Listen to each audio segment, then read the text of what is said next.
Holy crap, those are chestnuts.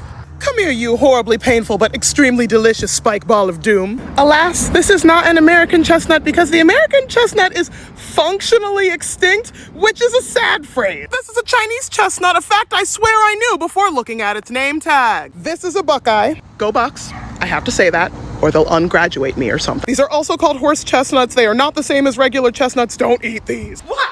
We are home with the spiky pain boys. Good people of the internet, do not worry. I would never tell you to bring something so painful into your home if it didn't house the nut of dreams. Oh God, wait, no, not nut of dreams. I very carefully opened this husk with one of my kitchen knives. Get out of there. Yeah. Guys, it's the emoji.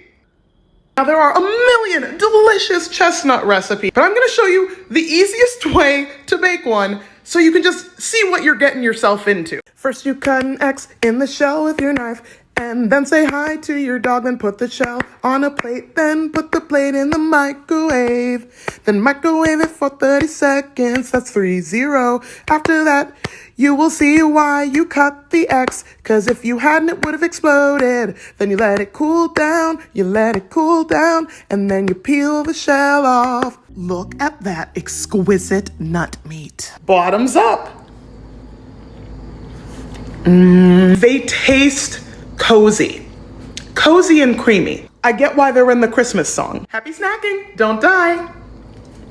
So you want to know the tragic backstory of the American chestnut tree. A tree that used to dominate the eastern side of the United States and now is very nearly nowhere to be seen. The nuts from the tree, a food staple for indigenous peoples for thousands of years. During the colonial era, their trunks were so strong and so resistant to fungus that a lot of log cabins, at least the foundation of them, was made out of chestnut. During the holiday season in the late 1800s, train cars filled with chestnuts would flood American cities just in time for the holiday season. Chestnuts roasting on an open fire until things went very wrong. And the thing that went wrong was chestnut blight, a fungal disease that a lot of other global chestnuts, European chestnuts, Asiatic chestnuts, had time to develop defenses against, but the American chestnut did not. So when the blight arrived, it kind of signed a death warrant for the American chestnut.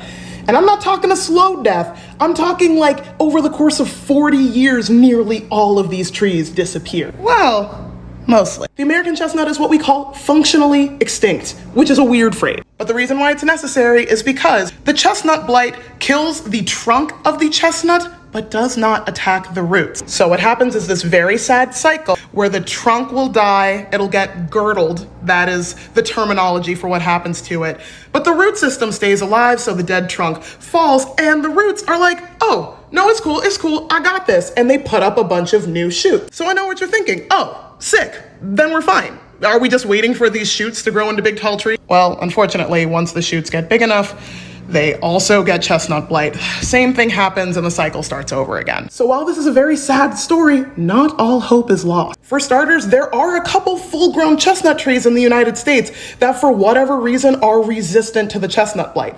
One of them is in Ohio and is a closely guarded secret by the Department of Natural Resources, and for good reason. And foundations like the ACF, the American Chestnut Foundation, are working around the clock trying to preserve what is left of this species. So what can you do to help? If you have a lot of land, reach out to the ACF and plant some trees. Next, if you think you have spotted an American chestnut tree, report it.